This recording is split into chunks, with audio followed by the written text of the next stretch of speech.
Good evening. Hello. You guys settled down faster than normally. I have to do like 7 hellos, so thank you. I think we're getting into this routine. It is so wonderful to have you here this evening. My name is Andrea McMaster, and I'm the president of Amplify Mission Network. And just to tell you a little bit about what Amplify is when business leaders and nonprofit change makers stop working alone and start building together. And this is a huge part of that. It is when Christian business leaders like yourselves, come alongside nonprofit change makers in our community and say, I can lend a helping hand, I can lend an idea or a connection and help support you to amplify kingdom impact here in Minnesota and around the world. So thank you for being such a key part of that. Thank you for being here tonight. Thank you for saying yes if you don't even know what you're in for. We are really excited for that for you this evening. You may have saw our hospitality hosts. Those were the folks that had the balloons tied to their wrists. Hopefully you were greeted by one of them if you're new here this evening to find out a little bit about the lay of the land. But our board members do have their name tags on, and they're wandering around the room, and our staff as well. We'd love to help get you plugged in and connected and help you feel really comfortable here tonight. So thank you for being here.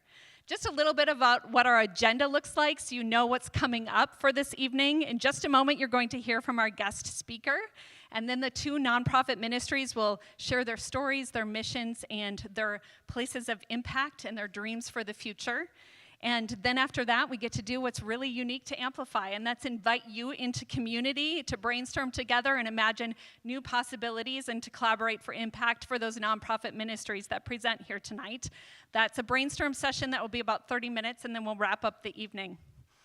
I want to thank our sponsor for tonight. That's Thrivent. Our sponsors for the evening make it really possible for this event to happen, for you to enjoy the wonderful food that you're enjoying and all the resources that are poured into tonight. So we are super grateful for Thrivent. We want to recognize 3 people from Thrivent in the room tonight. Sue Furry, so thank you, Sue. Seamus Ott and Sam Pond. You guys can stand up. Thank you. Thank you so much for your support and generosity of Amplify. We're going to have the opportunity to hear from Thrivent a little bit more later in the evening because one of the people who stood up, Sam Pond, he volunteers in 2 different roles with Amplify, and so I want you to hear from him a little bit tonight about what that looks like. So that's coming up later this evening. In addition, we are thankful for Grace-Filled Table. Grace-Filled Table is a nonprofit too, and they provide the meals and the food for this evening every time we host this at Christ Presbyterian Church. Grace-Filled Table is about community and gathering people together over food, so we're grateful for them tonight. And to Randy Hepner, who smile, yes, you're on camera. Randy takes some pictures of our event, so thank you, Randy, for blessing us with your gifts. I'd love to just take a moment to pray this evening and over this evening, and then I'm going to invite our keynote speaker up. So Lord, we are grateful for how you have beautifully created each one of us with unique gifts and talents. Thank you for the showcase of all those gifts through each individual in this room tonight and their willingness to show up and offer their ideas of support to the 2 nonprofits that are presenting tonight. And Lord, you have gifted Johnny, the leader of JSAW, and Renee, the leader of Corrie's house, to be used for your purpose and their organizations. They both have such a heart to model your love for the youth they serve. So we thank you for being their guide, for guiding them as they lead their organizations. And Lord, we just continue to pray over them and their organizations tonight. And we give this night to you in your loving and precious name. Amen.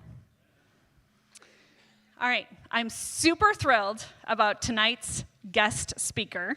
Tonight, we have the opportunity to hear from Nick, who serves as the lead campus pastor at Bethel University. He's a ministry leader, a former professional golfer, a coach, and someone who brings both bold faith and real-life experiences to everything he does.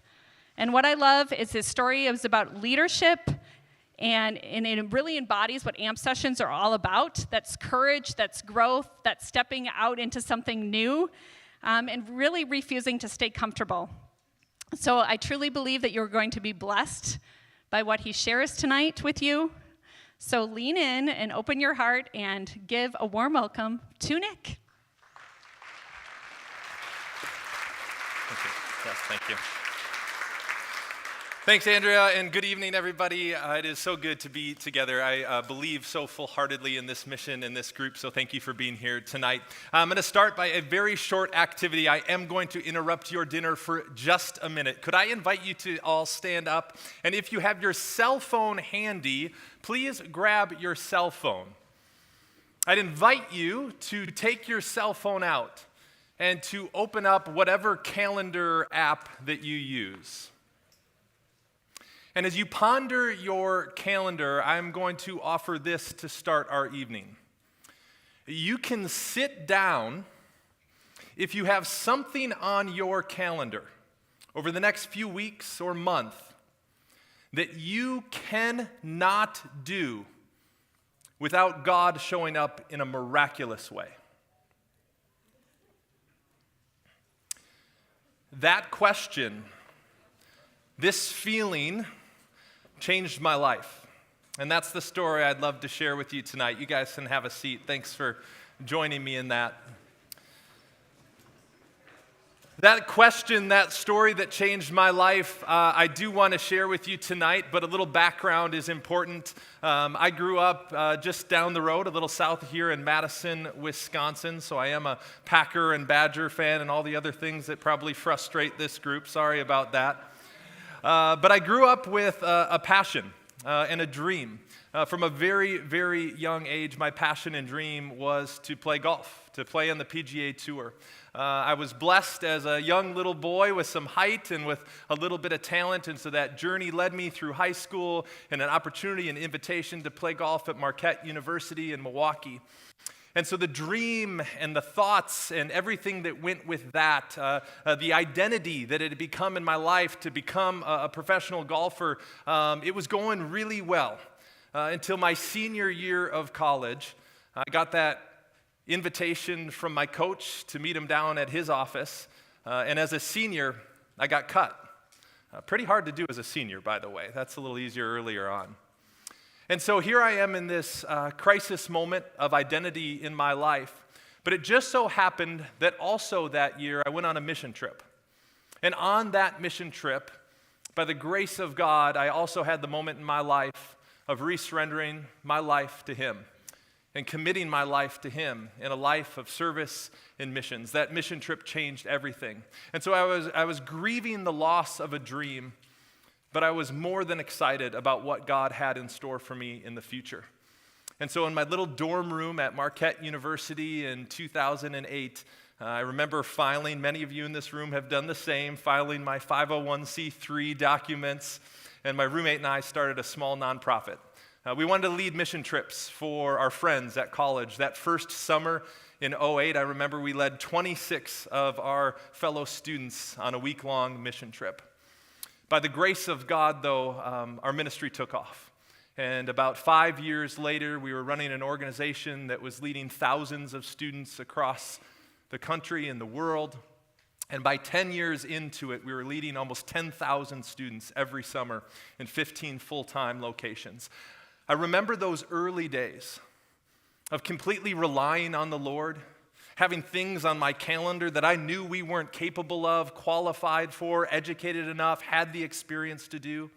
I remember the moments of God showing up in miraculous ways. But something, and maybe some of you in the room have felt this way, over those 10 years of leading ministry, something had changed. We had developed systems, we'd hired staff, we'd raised resources, and we kind of had a well-oiled machine going.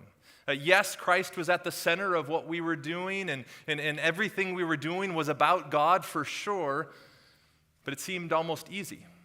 It seemed almost routine for us. And so it was about 10 years into leading this ministry, and I went to a conference. It was a national youth specialties conference. And the final night, they had the keynote speaker who came up to the podium.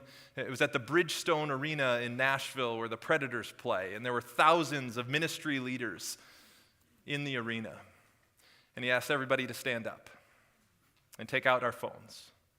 And he asked that question. He said, if there's something on your calendar that you cannot do without God showing up in a miraculous way, you can sit down. I'm going to be honest, a few more people sat down tonight than did back in that room, so congratulations to you. I was one of those people that got a pit in my stomach. It stood there looking at my peers, ministry leaders, executive directors, senior pastors, and he kind of called us out. And he said, I think this might be a little bit of the problem with our church and ministries today. You guys are so resourced, so programmed, you're so good at what you do, you have educations, you have staff, you have boards. Are we allowing God to show up, the God of the universe, the God that parted the sea, the Jesus of Nazareth that raised people from the dead, that turned water into wine, that turned fish and loaves to feed thousands? Are we relying on these miraculous moments in our history? Are they still happening today? Do miracles still happen in our churches, in our ministries, and in our businesses? And I went home, back to the hotel that night, just so convicted. I flew home the next day, and I was having dinner with my wife, and I was trying to just kind of re-express what happened and the feelings that I was having. This ministry was our life. And my wife asked me a second important question. And I don't know if she thought I was arrogant or not. I think she did. I think that's where it came out of. But she asked me this. She said, well, what do you think you can't do? What is it that you genuinely feel like you cannot do without God showing up in a miraculous way? And my mind immediately went back to that walk from my dorm room down to my college golf coach's office. I said, well, my dream to play in a PGA Tour event, I am sure I can't do that. Why? Because I wasn't good enough. Because I didn't have what it took. I got cut. If I couldn't make it in college, I couldn't make it as a professional, certainly. And my wife didn't skip a beat. She looked across from me, this is in 2018, at the dinner table. She said, let's go do that. So over the course of a couple of weeks, we sold our house and sold our boat. We both resignated from the ministry we were working with, and we traveled across the country. We moved to Scottsdale, Arizona, to pursue a dream, to play in one PGA event. That is what we thought we couldn't do. But I want to share tonight that God often uses things in our lives that maybe will make us jump to teach us an even greater lesson. Because in the early days that year of moving to Scottsdale, Arizona, my wife and I were driving from some family. We had some family that lived in Tucson, Arizona. And so we were driving from Tucson to Phoenix. And we often like to take a back road. And if you've been to the Southwest, you know some of these back desert roads where you can see for miles, no one in sight. Oftentimes, these roads had these barrancas that built up over the side of the highway and cactus running through everything. It was beautiful if you're into that sort of thing. But we were out there alone. And then all of a sudden, as we were driving on this Sunday afternoon, something caught our attention. There was commotion. There was someone else out on the road. We saw kind of the sand billowing up, and then we saw a car maybe a mile ahead of us or so. I barely could see it swerve off the side of the road. We figured there was a flat tire or something like that. And so as we approached it, it was a truck and a trailer, and we didn't quite know what was going on, but we pulled off on the side of the road behind them. The doors to the truck were open. We were confused. By now, maybe 5-10 minutes had passed, and we were trying to figure out what's the situation. We don't see anything. And then all of a sudden, in the distance, across the highway, we saw maybe where the commotion was coming from. All of a sudden, we got this pit in our stomachs of maybe what was happening. My wife, I remember, just said, I'm going to stay in the car and pray. And she just started to pray. And so I got out of the car and went past the empty vehicle, across the highway, up the barranca. And when I got top of the barranca across the highway, I looked out and I saw an image that will remain in my mind for the rest of my life. I saw a motorcycle shattered in pieces, and I saw two bodies, almost indescribable, covered in blood. Couldn't tell which one was a male or which one was a female. And then I saw a man that I would learn was the driver of the truck walking up towards me. And he got to the top. I said, "What happened?" He said, "Well, I was coming around the corner and the driver of the motorcycle must have fallen asleep. They went straight through the turn. They hit the barranca." He said, "I saw the motorcycle fly probably 100 feet in the air. Neither passenger was wearing a helmet." He said, "They died on impact." I said, "How do you know?" He said, "Well, I got here, a few minutes ago, and I went down and I checked for a pulse. Neither had it." I said, "Are you sure?" He said, "Unfortunately, I've been around situations. I have some experience in this." He said, "Yes, they're both gone." And so here this man and I stood at the top of a barranca in the middle of Arizona as I'm going through this journey of relying on God, trying to figure out what I actually think living on faith is. And maybe the boldest thing that I've done in my life, all I could think of was asking him a question. This stranger, this man. I said, "Do you believe in God?" He said, "No, I don't." I said, "Okay, well, I do. And I don't know anything else to do right now." I said, "Would you go down there with me? I'd like to pray." He said, "Sure." So me and this stranger make our way down the barranca, and the first body that we got to seemed to be a female. She was laying face down. There was a pool of blood around her head, probably about 5-6 feet. I couldn't tell if she was a blonde or a brunette, gray hair. I couldn't tell if she was 16 or 60. And I knelt down, and I laid my hand on her back. The stranger next to me awkwardly put his hand there as well. And I began to pray. I began to pray, "Lord Jesus, be with us. Lord Jesus, you're in control. Lord Jesus, we love you."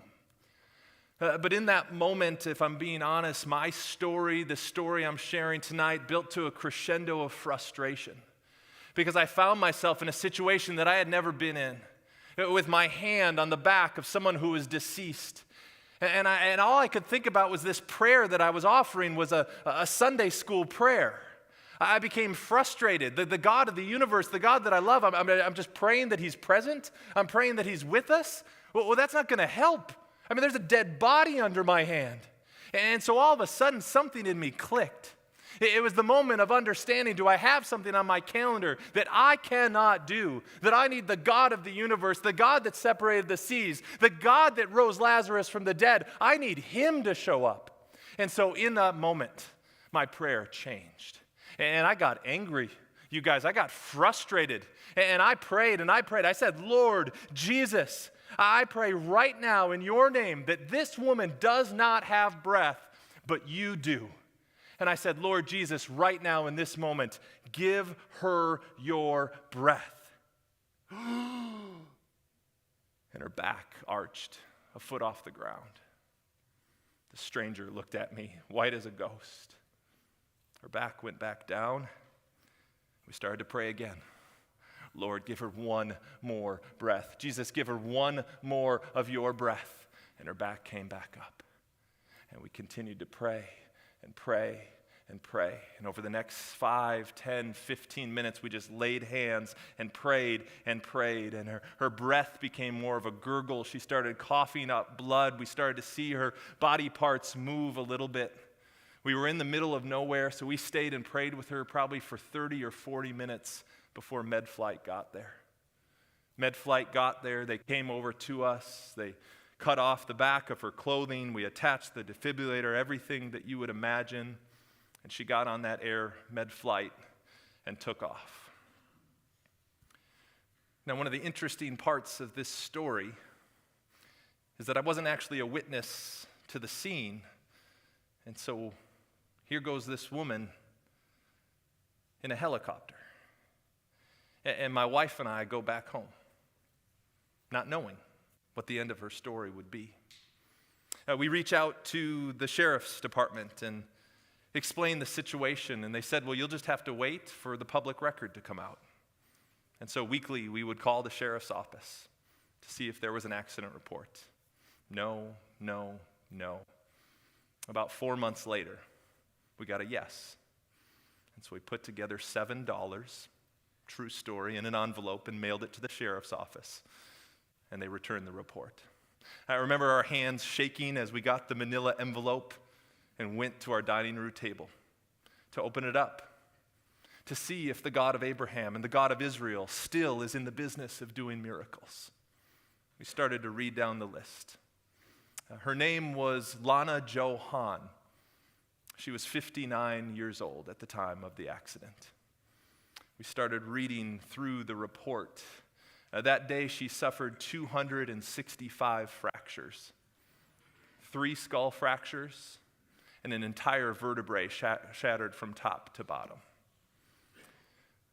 As we read the report, things became more and more grim until our God showed up.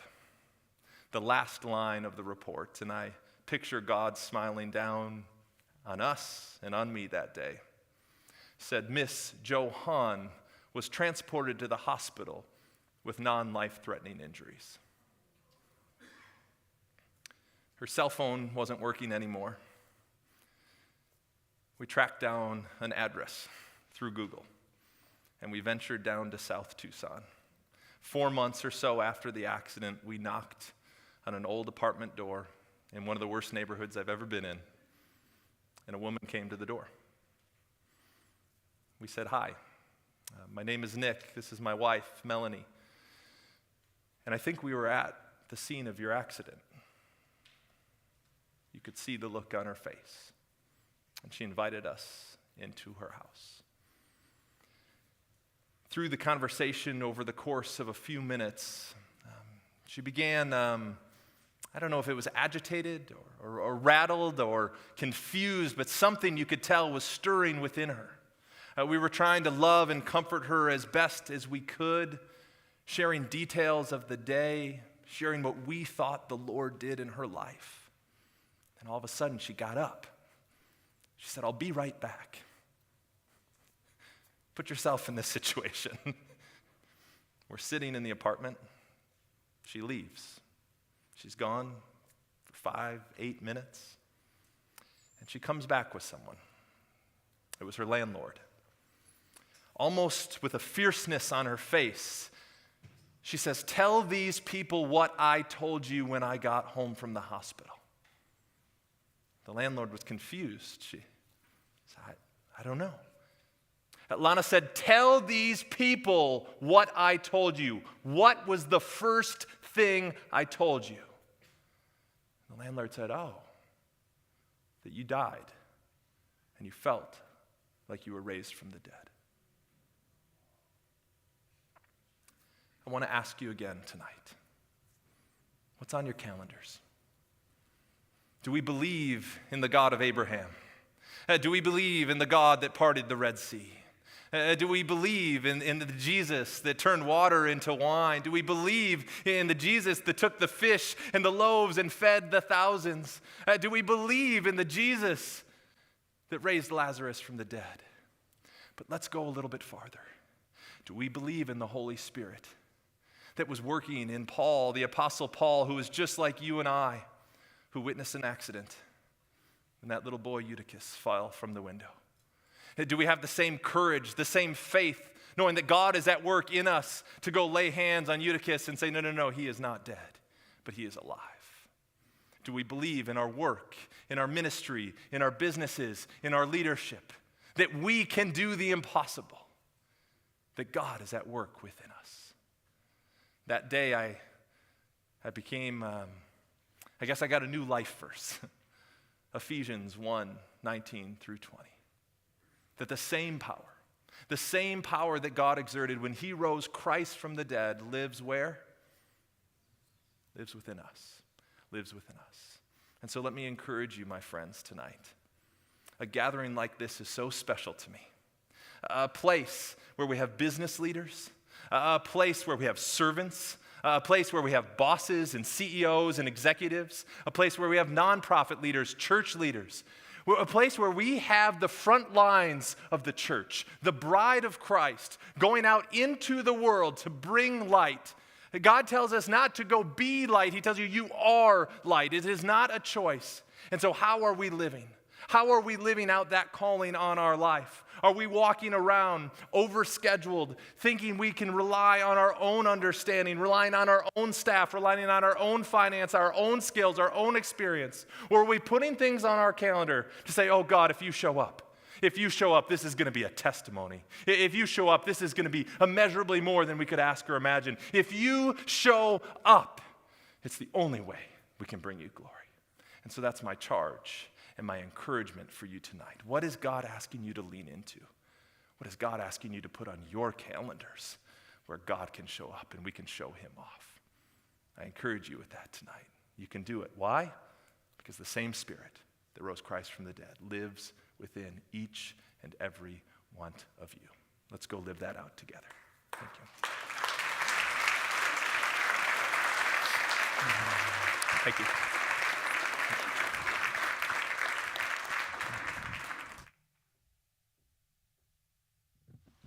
Okay, that is so powerful. I feel like we just need a moment to just soak that in and just take that in.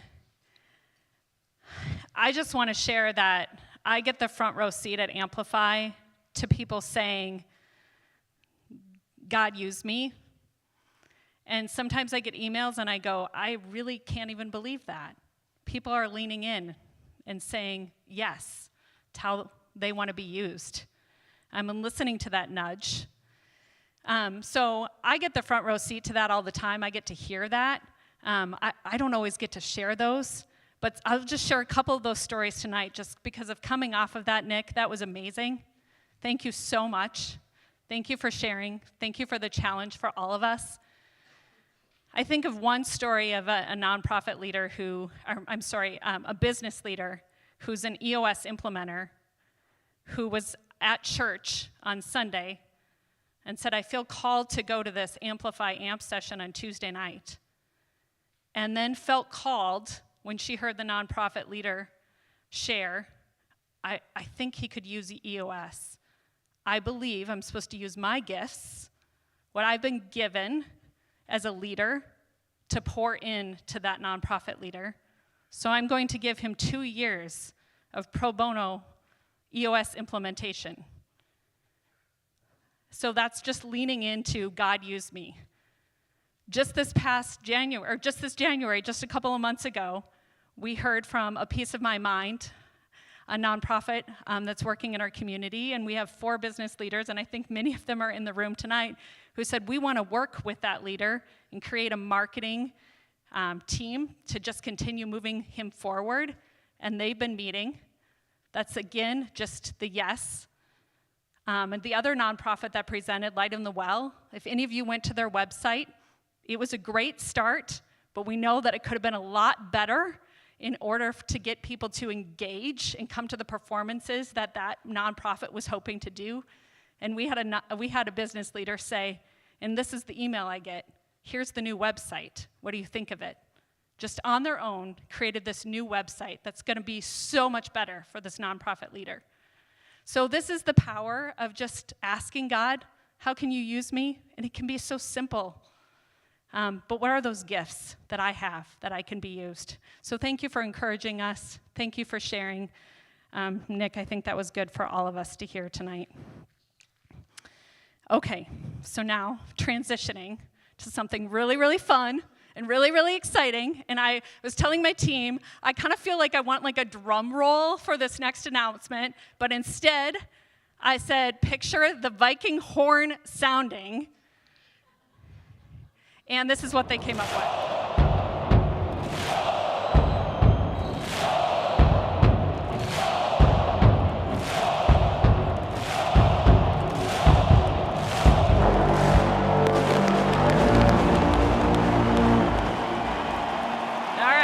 Because you tonight get the be the first to hear, among the first to hear in the Amplify community about something that's coming up, and that is our Amplify fundraiser on May 13th, where we are going to be hosting head coach Kevin O'Connell with being interviewed by the voice of the Vikings, Paul Allen, for our breakfast fundraiser on May 13th.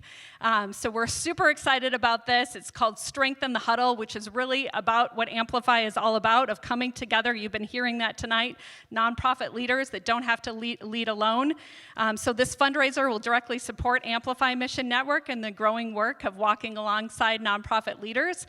So you're hearing it first, but tickets go on sale on March 16th, and you'll have an email in your inbox. And we do believe that tickets will go very fast for this event. So you're hearing it first tonight, but that's March 16th. That tickets will land in your inbox, so be looking for that. And we would love to be in the huddle with you on that morning of May 13th. So now I'd like to invite Sam Pond up here to join me. So Sam is with Thrivent, and before I talk to him about his experience as a volunteer with Amplify, I just want to share a little bit about Thrivent. So Thrivent is a full-service financial services organization that puts the generosity at the heart of all that they do, from advice, investments, insurance, annuities, and banking. So Sam, come on up here. I wanted to start by sharing a couple of ways that Thrivent gives back to the nonprofit community, in case you are not aware of these a couple of ways. One is Thrivent Action Teams. So if you use a Thrivent or a product or a Thrivent financial professional, you have an opportunity to use a Thrivent Action Team. You can go to the next slide with that. Yeah, so the action teams are available to our members and clients. It's a $250 gift card that's seed money for an event. And the event can be associated with a charity or nonprofit or a church, or it can be something in your community that you want to organize. I've seen Earth Day cleanups. I've seen Meals on Wheels. I've seen gifts during the holidays. So it's a very easy way to be generous. And each member gets 2 action teams per year. So that's $500 that you can give back into your community. And it's an easy way to be generous. Yeah, so thank you for that. Just so you know, we have about $1,000 of gifted gift cards to Amplify every year at this point. If that's something that you know that you are using a Thrivent financial advisor, make sure to use those. We are open to finding creative ways of how you could use those, but there's so many amazing nonprofits in our community who could benefit from that. And the other is Thrivent Choice Dollars. Yeah, the Choice Dollars are from our grant trust, and they're dollars that are associated with contracts that our members have. So life, health, and annuity contracts are eligible for Choice Dollars. They range anywhere from $25,000 to $5,000, depending on the size of your product. And these can be directed to a charity, church, or nonprofit of your choice. We've distributed millions of dollars since 2010, since this was instituted. And we have a catalog of over 45,000 nonprofits and organizations. If you think of an organization you want to direct your Thrivent Choice Dollars to, search the catalog. If it's not there, you can easily add it with a short online form. I've added 2 personally, and it's really easy to do. Great. And for the 2025, March 31st is the deadline for that. So you can still go back to 2025 to allocate those dollars, which I've started to see people do tonight. Oh, I see somebody else from Thrivent I didn't call out earlier. Yeah. Great. Sorry, I didn't see you were there earlier. Okay, wonderful. And just a shout out, with corporate matched dollars at a lot of companies, $4 billion go unclaimed every year. So if you give a donation to a nonprofit, see if your employer matches that, because wouldn't that be amazing if we could continue to fuel the nonprofits in our community with dollars that could be matched with your workplace? So something to consider there. Okay, so this is, Sam has been a volunteer with Amplify as a coach for JSAW, who's going to be presenting tonight. This is Sam. Believe it or not, he can do that. Isn't that awesome? You didn't see the landing, but picture's pretty good. So we thought how perfect for him to be a coach for an action sports ministry.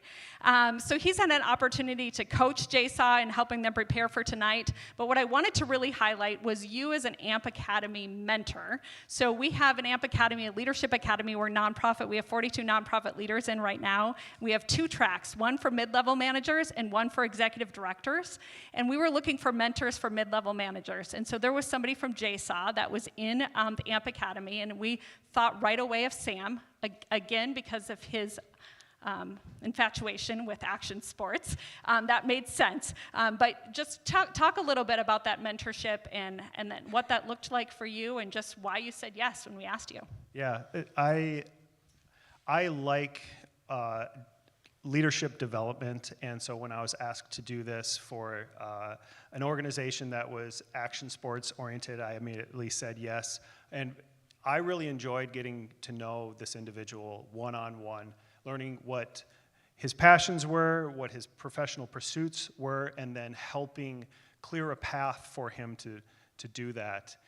It was a lot of just one-on-one conversations, just doing active listening and providing a little bit of feedback here and there, and it was really fun to see him develop and grow and get feedback from him of, wow, I'm really excelling in my role now. And all I did was say, yes, I will volunteer for this, just like many of you out here. You showed up tonight to be part of these roundtables. You can take it another step if you're called to do that and coach a future leader of a nonprofit.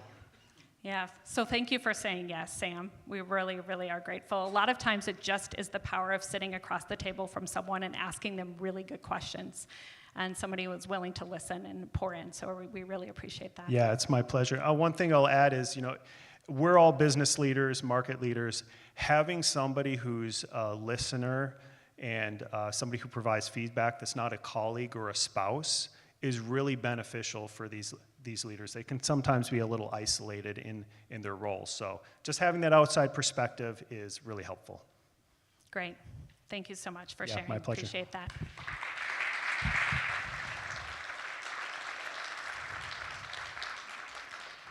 So if you would like to volunteer like Sam, we would love that.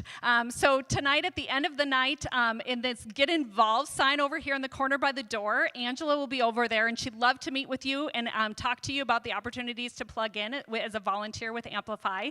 We do and will be looking for some more mentors for our AMP Academy leaders, and so that's a perfect place for you to plug in as 1 hour a month to sit across the table from a nonprofit leader and just pour into them.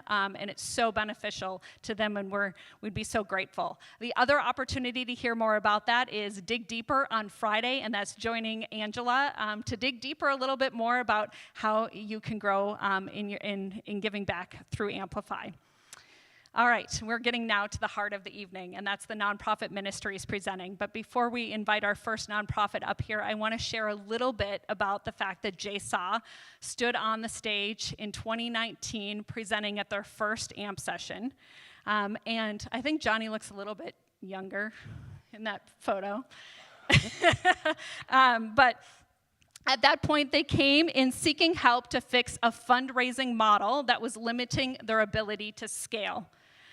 Through collaborative brainstorming, partners helped generate ideas, including a rider sponsorship model that became the solution that they were looking for. So within 6 months of launching this new fundraiser sponsorship model that was brainstormed right here in an AMP session, they had 19 riders that were supported by donors. But then get this, 3 years later, that number more than doubled. And what Johnny shared is that the organization raised 98% more revenue while using only 1/3 of the staff time, all due to the power of an idea that was brainstormed around a table like tonight. So that's the power of how we use your ideas and how we propel nonprofits to new levels. And I believe there will be another story like that coming out of tonight, so we're really grateful for that. So as we move into the next portion of the evening, if you could just grab your feedback form. That is the form that I'd love for you to put your name at the top. Just so we have that. If we don't do it now, I'm afraid that we forget to put our name at the top, and that's a key item for this form to work for us.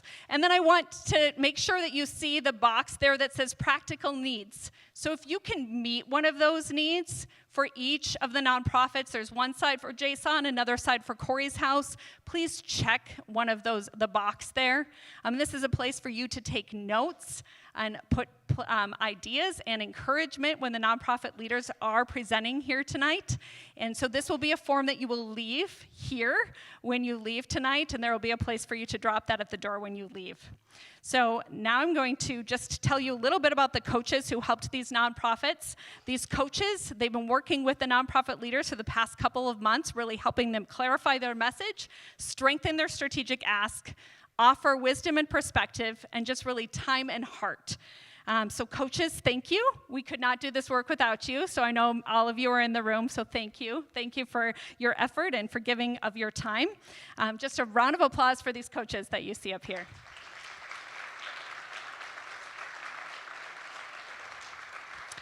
And now I'd love to invite one of the JSAW coaches, Caroline, up to the stage to introduce our first presenting nonprofit.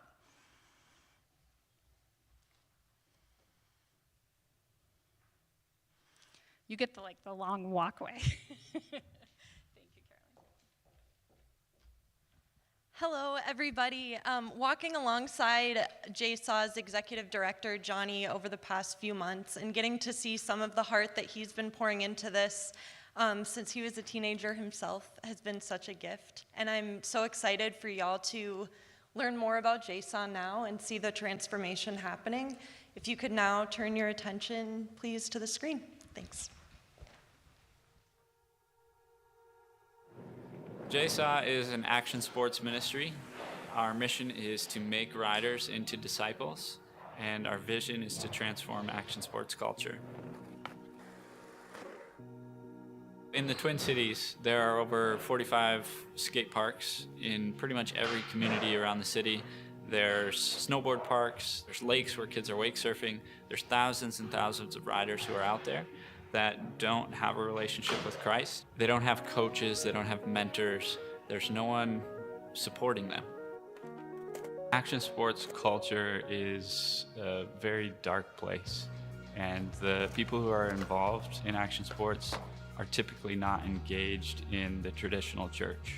That's where JSAW comes in. We provide program leaders who can come into their life, walk alongside them, support them, and point them in the right direction when they get into a tough spot. We get the opportunity to serve riders from ages 6 to 26. We have riders that are coming in from all different ages, races, socioeconomic backgrounds, guys and girls. We connect with riders. We build relationships with them, and then we get the opportunity to share the gospel with them, and then we invite them to join into our programs. We do small groups, mentoring, and all kinds of different events to engage riders every single day of the week here at Help Board Shop. We are the only organization that does what we do in the Twin Cities. Our 13-year-old and our 9-year-old are getting to a point where now they're processing, is this their faith as well? Because it's mom and dad's for sure, but how does this apply to me? It was really neat to see them be able to walk out their faith in a community that shares not just their spiritual values, but also the values that they have for sports and activities. It's really cool the fact that sport skaters buy skaters. It's like a family, everybody knows each other, everybody's friends, there's no hostility between anybody. There are 3 ways that you can get involved with JSAW. You can support by becoming a sponsor, becoming a donor, sponsoring a rider. You can serve by becoming a volunteer or becoming a rider support specialist or serving on our prayer team. And you can share by sharing our message with your friends and family online. It's really important for us to be here working in the world of action sports. It's creative, it's challenging, there's a great community aspect to it, and we get to share the hope and love of Jesus Christ with them.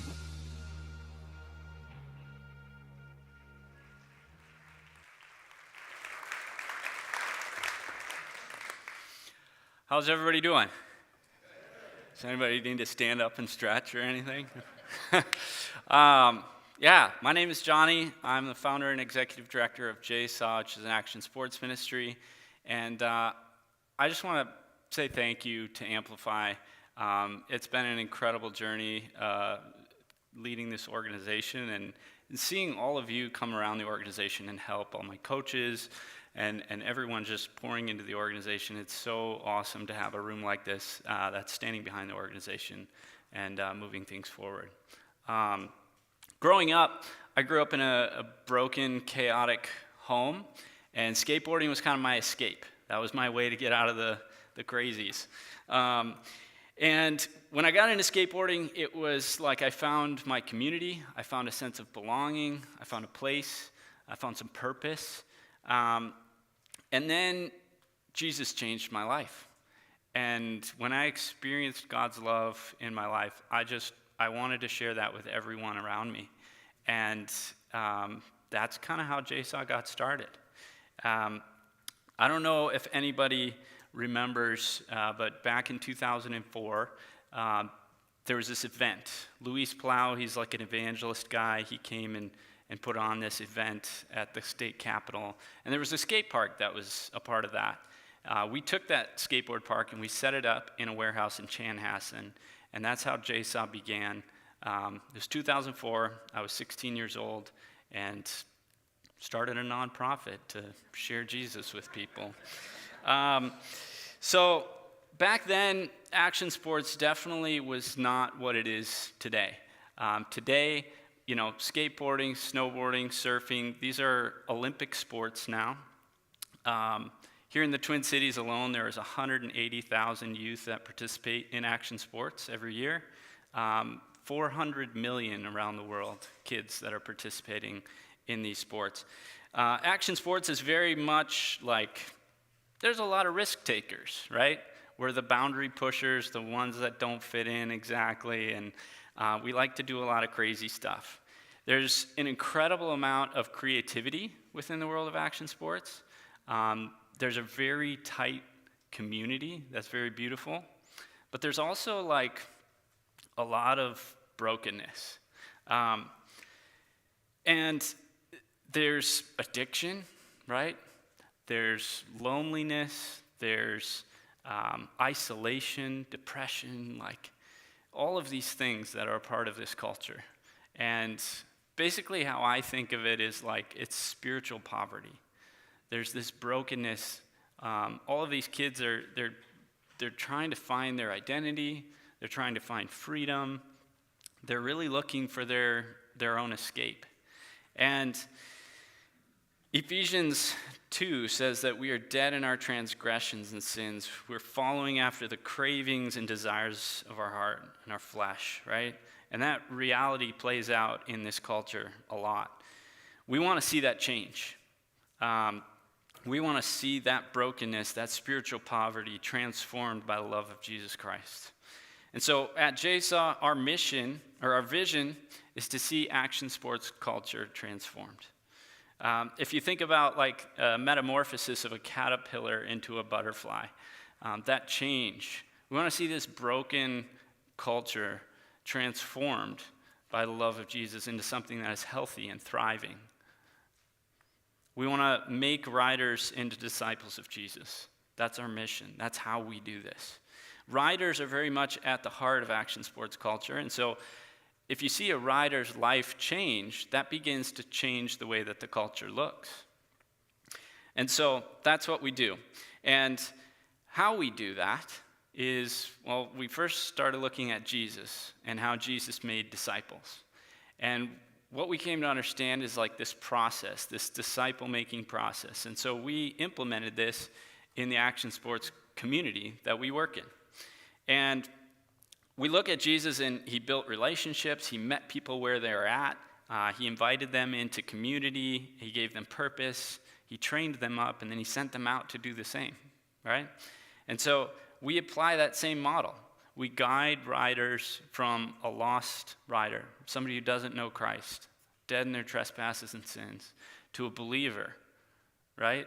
To a worker, somebody who's starting to engage in their faith a little bit, to a disciple maker, somebody who's sharing the gospel, who's making disciples themselves. And we intentionally track riders' progress through this process. And it's very much about relationships, And we're inviting them to grow through small group Bible studies, through mentoring, leadership development, teaching them to go out and share their faith with their friends.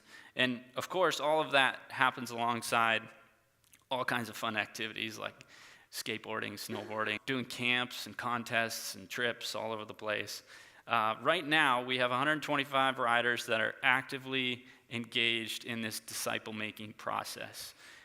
Each year, we serve about 3,200 riders across our skate, snow, and wake programs here in the Twin Cities. So during the summer, we go out on the lake. We have some boats, donors that allow us to use their boats, and we take kids out and we go wakeboarding. We do Bible study right on the water. During the winter, we're out at Elm Creek, Highland Hills, Afton Alps. We do some stuff at Buck Hill. We have Bible studies that are going at each one of those resorts where we have like 40 kids come off the hill and have a Bible study, which is pretty incredible. Most of our programs run out of our facility here in Edina, which is literally like a minute and 30 seconds that way.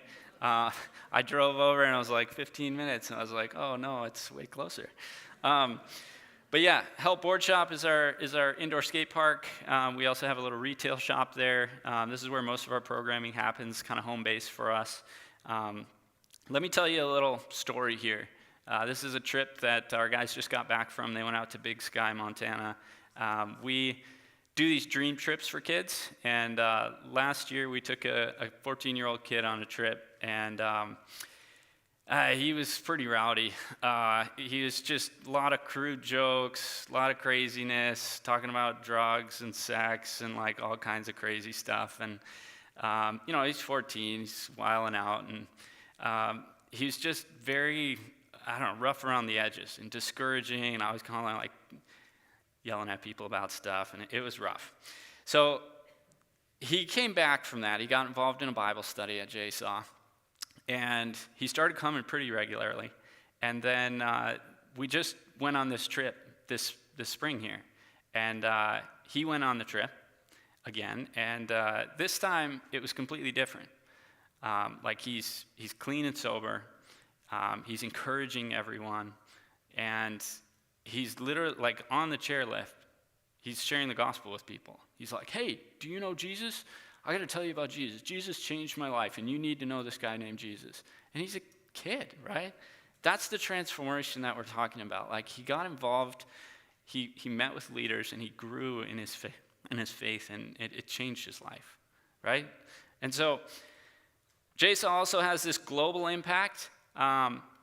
We support a global network of action sports ministries, 65 organizations in 46 countries. I get to do a lot of consulting, training. We provide grants for these small grassroots organizations. We also provide a chaplain to all of the elite top pro athletes, all the skateboarders. So he's doing Bible study with them and going to all the contests and serving them while they're out there competing. In January, we took a missions trip. We took a whole crew from here down to Zimbabwe. Their first skate park opened in November. And so we went down, we did a skateboard camp. We shared the gospel with like 500 kids. It was an incredible, incredible trip. And so, yeah, all kinds of different stuff that we do globally as well. You're probably thinking, okay, how much does all this stuff cost? So here's the finances, okay? Our income for the year, $958,000. We raise about $708,000 of that.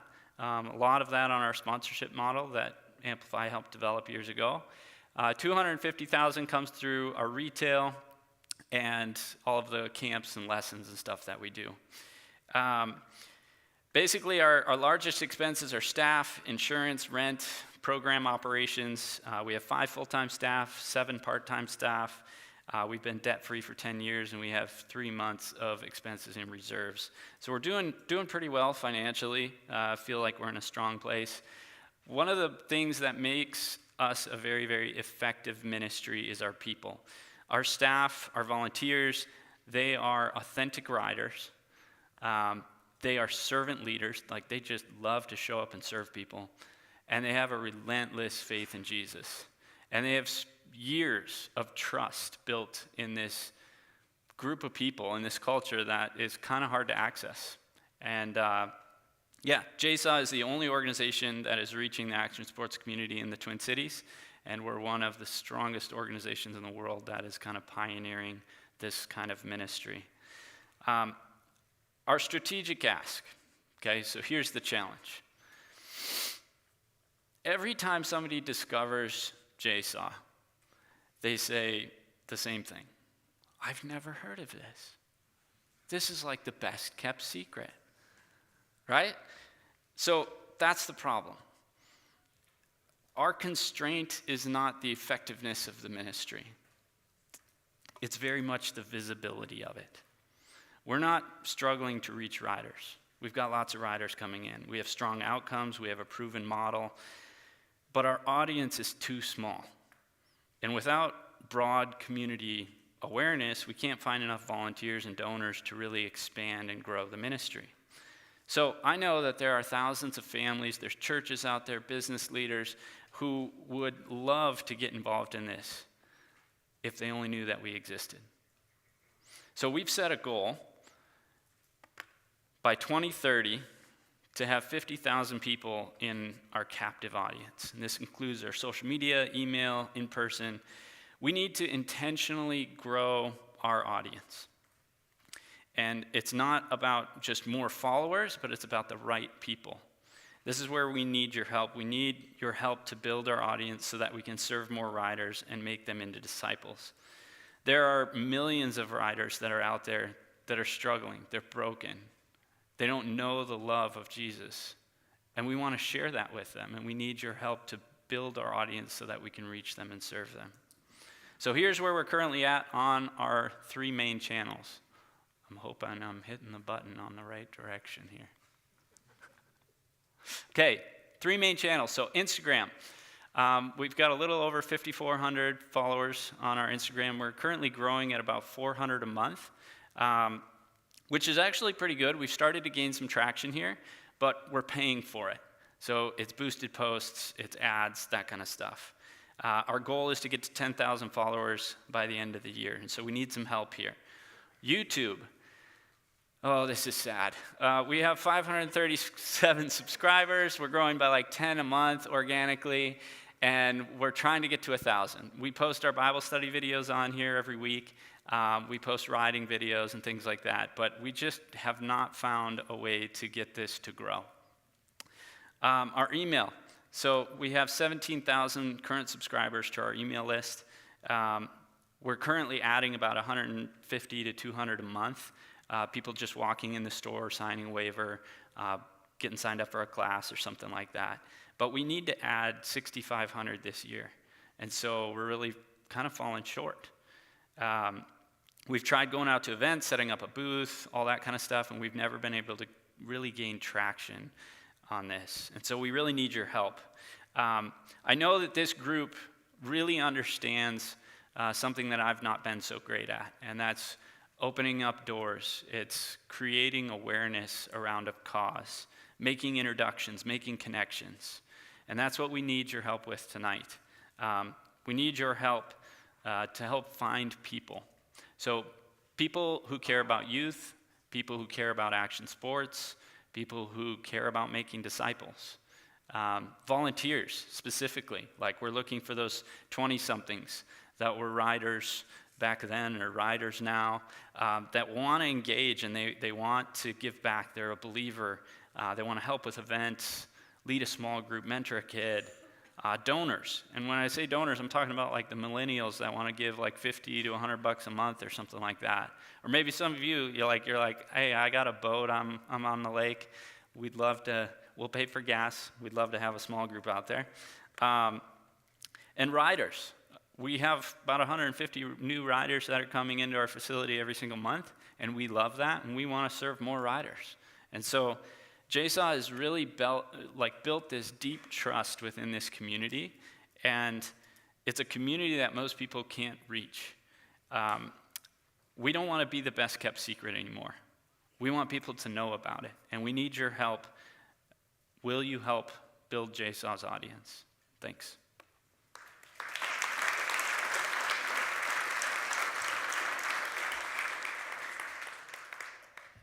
Okay, Johnny, you stay up here for Oh, a yeah, minute. questions. Okay, we have some questions because with that big ask, in case there's any questions, like I can't solve that until I know this. If that's on your mind, yes, Nick. What's your goal for number of posts per week on something like Insta, and do you have audience profiles? Yes. So goal on number of posts per week on Instagram, and then do you have profiles? Yes. Yes. So we hired a social media manager this last year, and they are posting 3 to 5 times a week on there. And then in terms of profiles, no. We could use help. Okay, good. Yes, back there, Albert. Where do you guys meet for Bible studies and volunteers for Bible studies? And weekdays, how's your schedule like? Yes. Bible studies. Can you repeat the question? Yeah, so where do we meet for Bible studies, and do we need volunteers for Bible studies is what I heard? Yes. Yes, we need volunteers for Bible studies, and we meet at Help Board Shop. Currently, because it's kind of snow season, we're at Elm Creek, Highland Hills, and Afton. During the summer, we'll be on Lake Minnetonka, a couple of different lakes. If you hit up our website, jsaw.org/volunteer, you can punch in your info there. We'll get you plugged in. Great. Any other questions? Yes, over here. If you're adding people to your mailing list, email list, what's the avatar look like? Who specifically are you targeting? Who do you want to reach? Who are you targeting for like your email newsletter? Who do you want to reach? And maybe that for social as well. Yeah, for sure. So again, we're looking for volunteers. Those are like the 20-somethings that are riders or were riders and they want to give back. But we're also looking for donors that want to give and get involved there, and then kids. So kids and their parents a lot of times are the ones that are giving. So a broad audience. Pretty big though, so specifically, is it men, is it women? What are the age group, what are their financial demographics? Is it inner city, is it suburban, who is it? Those are all great questions that we need help with. Yeah. Okay. So you I just agree. uncovered a lot of good questions for them to dive in and ask. What is the financial profile of some of these riders that they're looking for the donors, for Yeah. your volunteers? What is the demographic of some of those? Yeah. So even that question is really good for JSAW to consider. Yeah, Joey. Yeah, well, first of all, I want to say I broke my arm at your warehouse. Sick. And second, is it kind of similar question, but location-wise? So when you're going after riders, what sort of a location are you looking for? Like, does that have to be within X amount of your warehouse location, or what? Yeah, so I mean, we have skaters that come from all over the Twin Cities. So when we talk about kind of location, we're primarily focused on the Twin Cities. We're located here in Edina, but again, we've got groups in Afton, we've got groups up at Elm Creek, Maple Grove. So kind of all over the Twin Cities is kind of the geography. Do you find that the youth will come to you from longer distances? Yeah, they come from all over the place. So during the summer, there's like 45 outdoor skate parks in the Twin Cities area, which is a lot. But then during the winter, that goes down to 3 indoor parks, and we're one of them. So they come from all over the place. Okay, one over here, and that will be it. Yeah, Heidi. Have you had corporate sponsors, or are you open to corporate sponsors? We're open to that. Yes, we're open to that. If you have any in mind, Heidi, I know that JSAW would love to hear it. Maybe we could get like Summit Orthopedics or Tree to sponsor for this guy. Yeah. We have a lot of that going on. Yeah. All right. All right. So Johnny will be walking around during the brainstorming time, and I believe you have some staff here as well that will be walking around. So they're brainstorming over here tonight, and he'll be able to answer any questions that weren't answered tonight. So thank you so much. Thank you.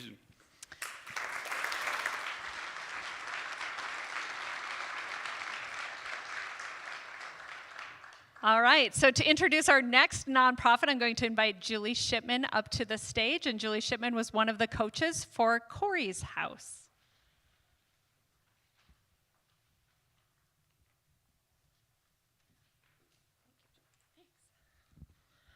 Hey, everybody.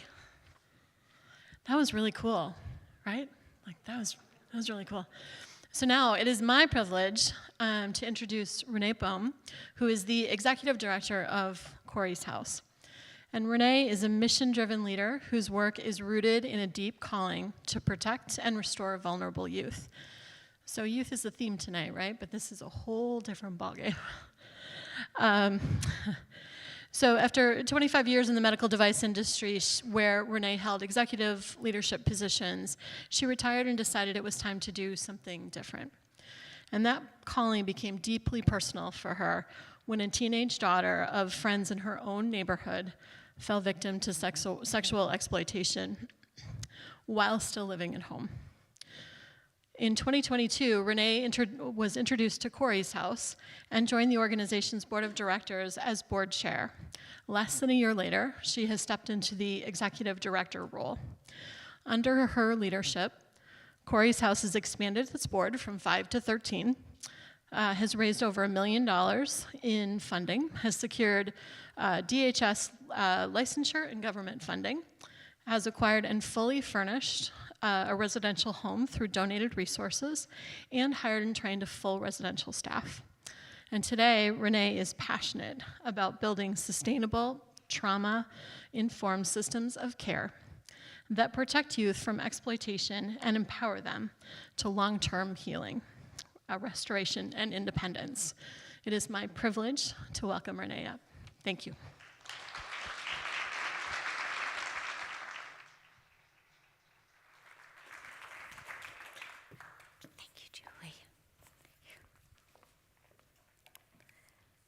Good evening.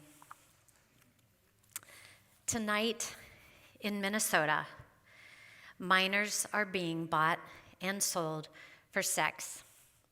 These are not from another country. They're not from another community. They are here in our backyard. Minnesota is a leading state, and pardon me because I have to figure out this little. There we go.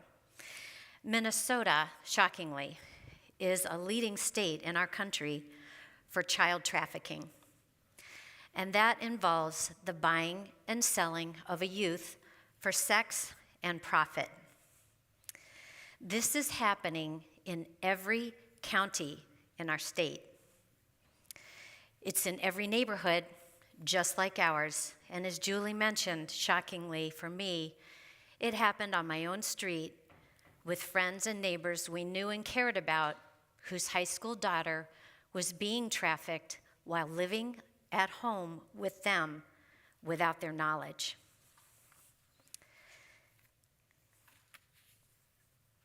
So I'm sure many of us have seen movies or headlines that talk about youth who've been trafficked and taken from another country. But the reality is actually much closer to home. While this does happen, where youth are being taken from other countries, the reality is that the vast majority are trafficked by someone they know and trust, even a family member. And in many cases, it does involve a family member. They experience, as you can imagine, deep trauma. And many come to believe that their only value is to be a part of a transaction and something that they can provide. As you can also imagine, they don't trust adults, and they don't have, in many cases, a single safe guardian in their lives. So exiting this kind of a situation is incredibly difficult, if not impossible, without external support services. But sadly, the gap is significant in terms of availability of services or access to them. Corrie's House has answered the calling to close that gap.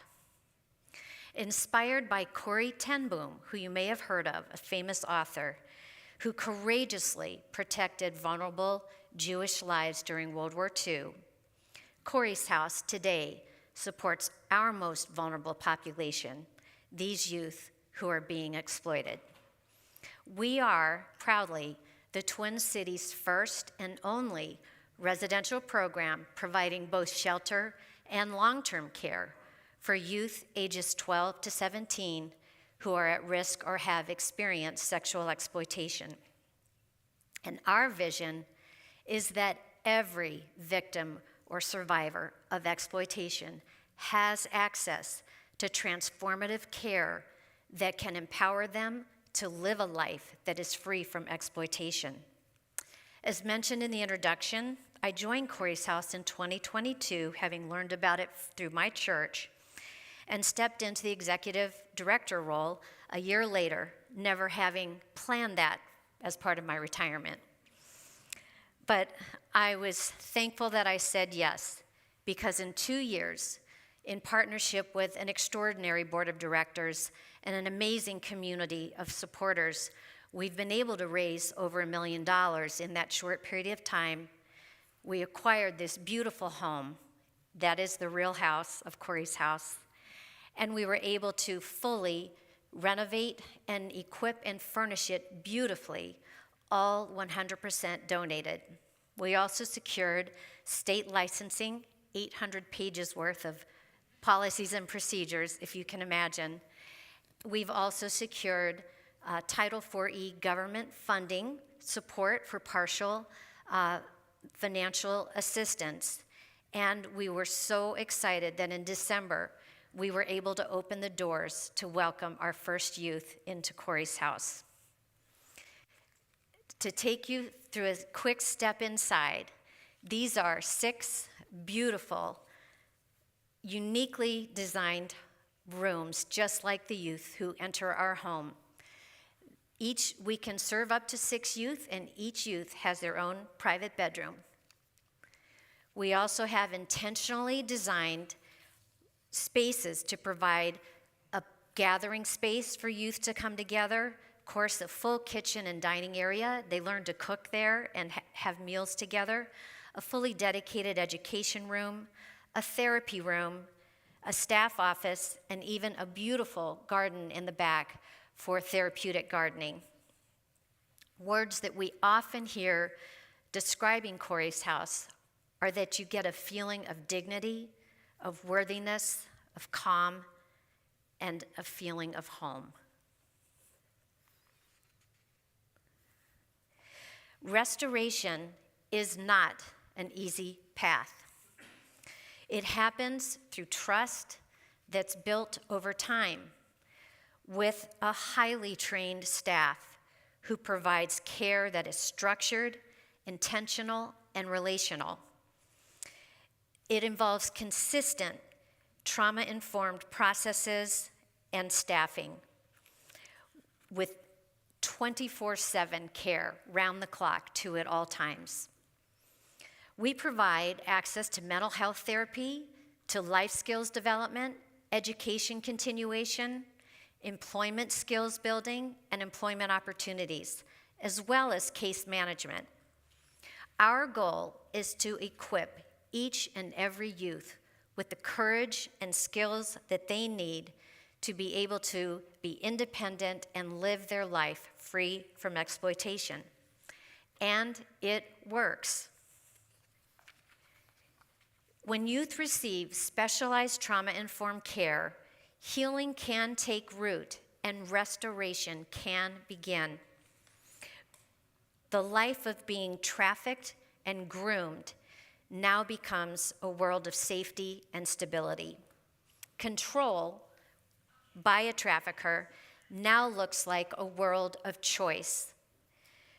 A world of isolation now becomes a part of a community where you are cared about and loved. A youth who had a transactional identity now has an identity of dignity and worthiness. A youth who was living in a survival mode is now dreaming about the possibilities for their future.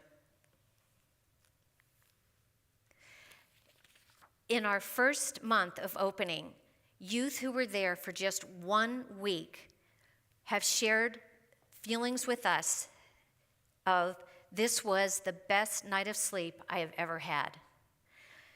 This was the first time I've slept through the night in a long time. I was struggling and I wanted to run, but I kept thinking about how great all the staff have been to me, and I couldn't do it.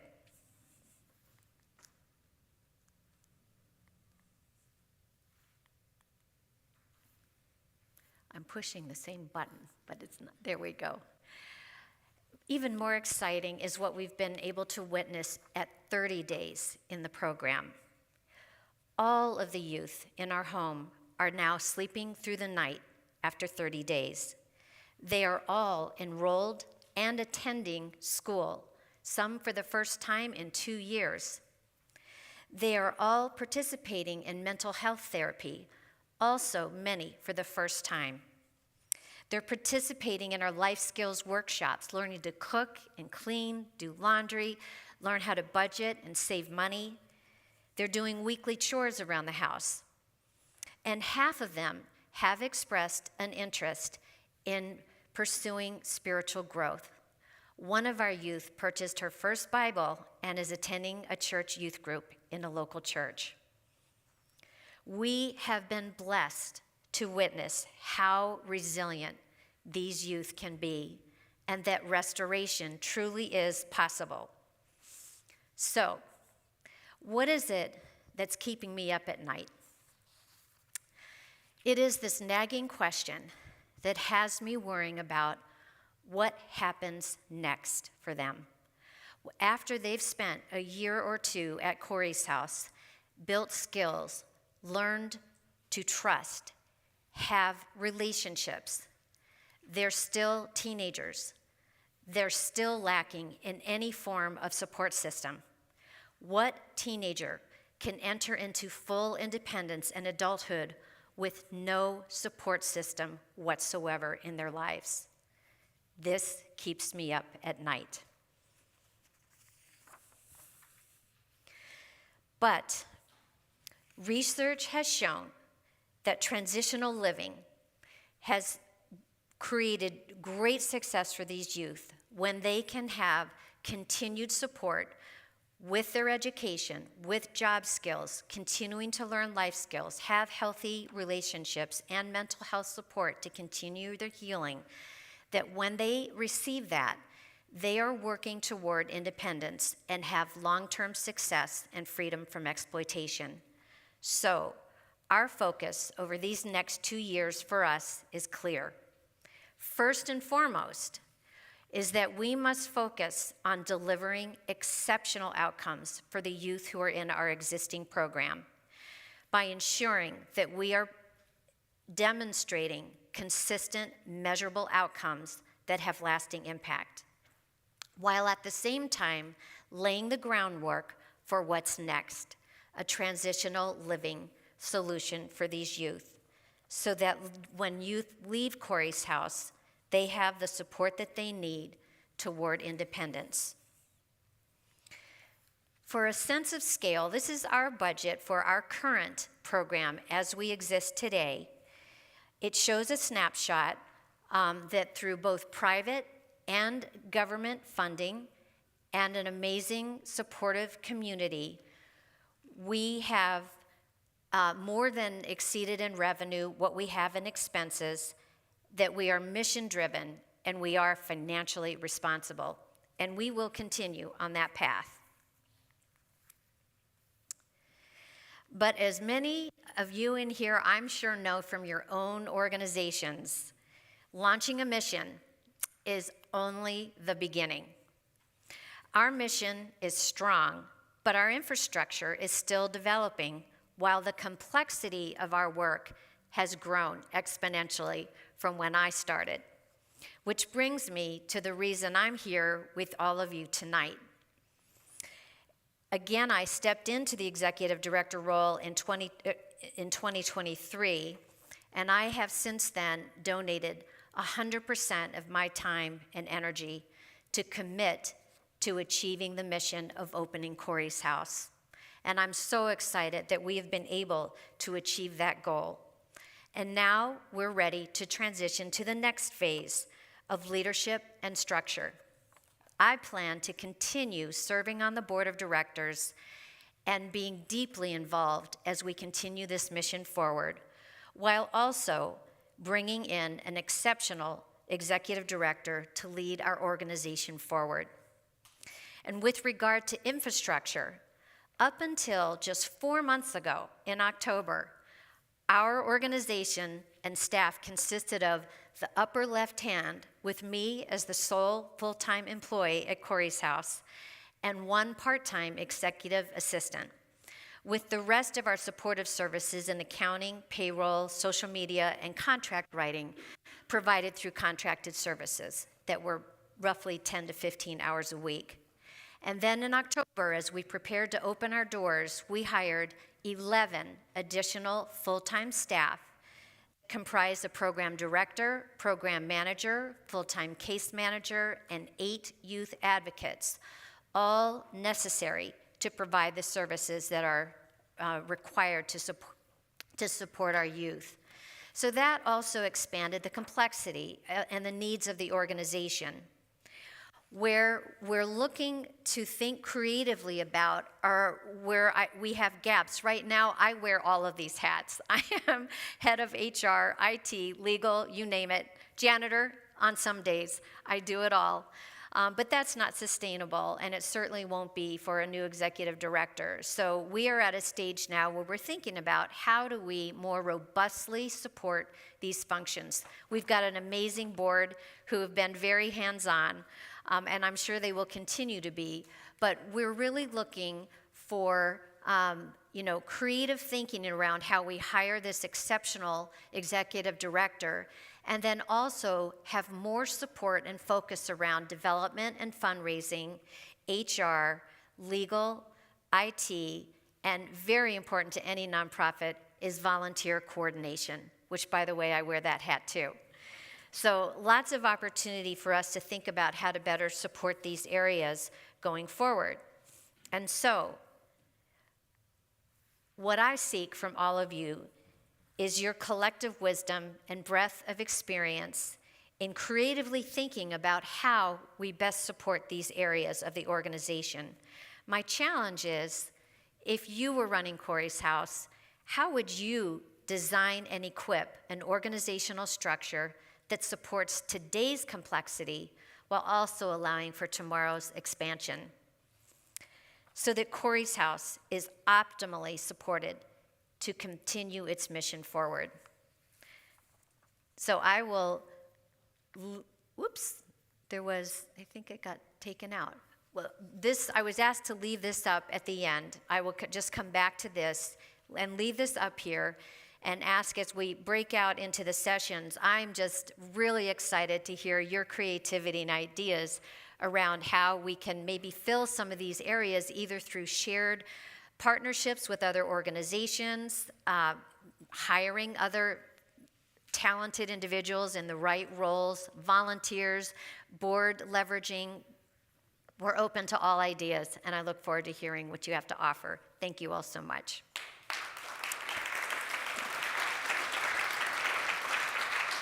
So we'll have you stay up here. So we have time for probably 1, maybe 2 questions for Renee before we go into brainstorming. So any questions? Yes.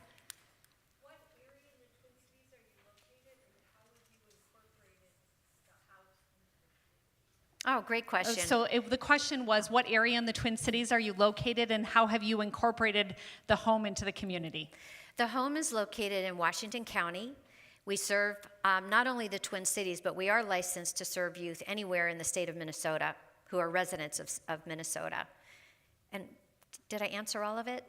Just how are they involved in the community?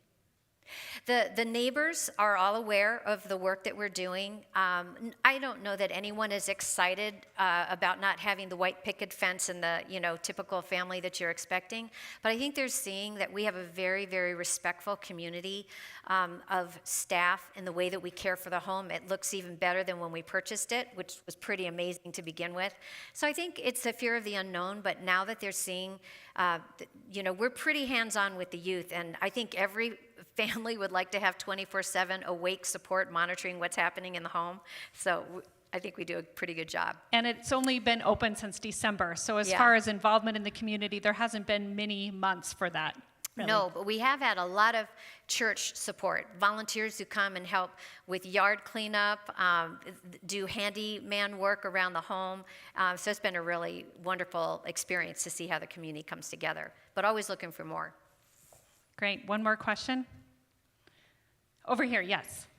Hi, on your mission statement, you talk about helping those that were at risk for sexual exploitation and trafficking. Is that something that's already always happened, or how do you identify that someone's at risk, like, other than Yeah. that it's happened?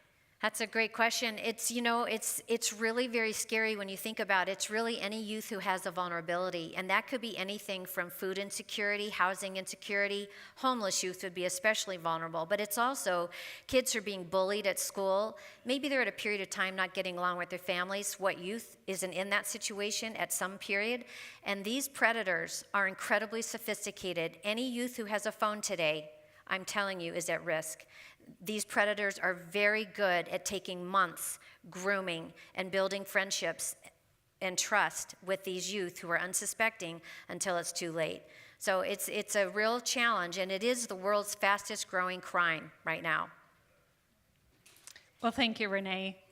Amazing what Corrie's House is done in a short amount of time. So really grateful that we can pour into helping you get to your next level. Thank you. Thanks.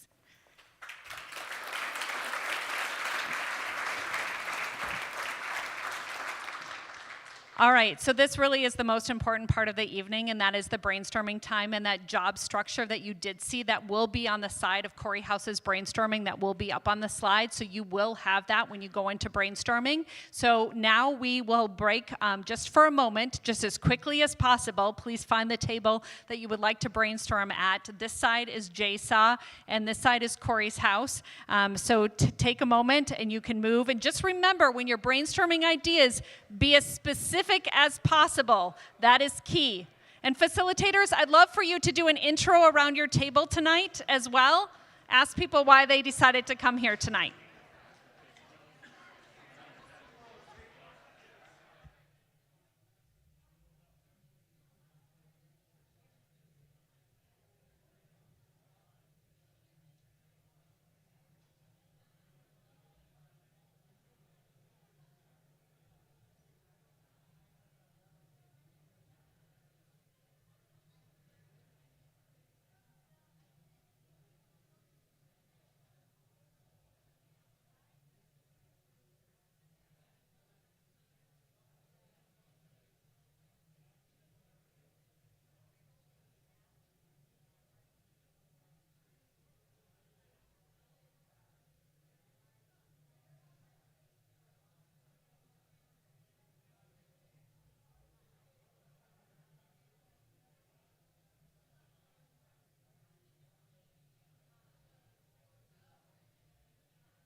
All right.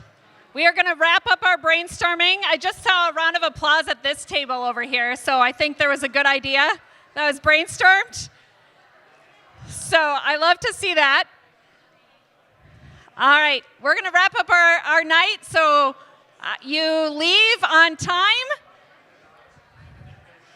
Okay, thank you all. Thank you all for your brainstormed ideas. Woo! Okay, all right, we're moving forward. All right, we are really, really grateful for all the energy that's in this room tonight. On your tables, you see the survey cards.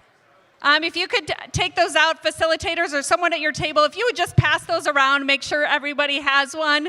We would love your feedback. We do implement them. Our recycling bins came from feedback, so we're really, really grateful for that. We do like to hear how we can improve and grow and be better. So thank you for your time for that. Next week, you have an opportunity to continue diving in with both of the nonprofit ministries that you heard from tonight, JSAW and Corrie's House. We would love to invite you to an AMP Accelerator.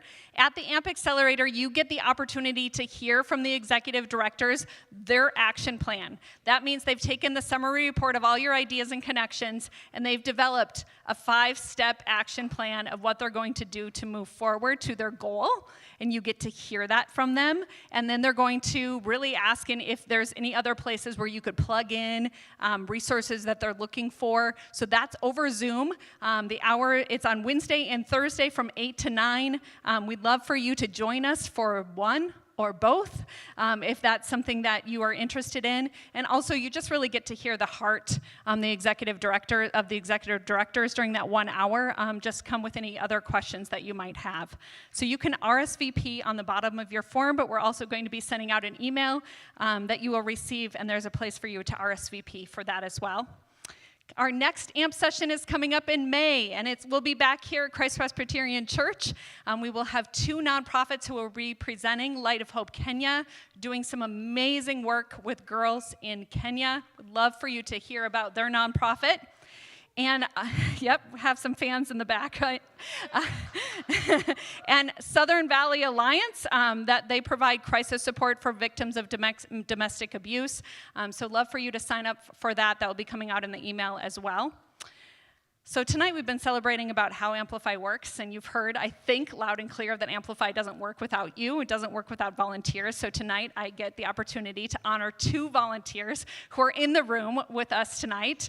And these volunteers together have attended 37 AMP sessions and volunteered more than 143 hours serving nonprofits who have presented at AMP sessions. And I think it might even be more than that, because I know these 2 individuals and they are absolutely amazing. So I have the opportunity to recognize tonight Paul Eckerline and Nathan Swanson, and they're going home tonight with a Schuler gift card. And yes, you can come up here and receive that.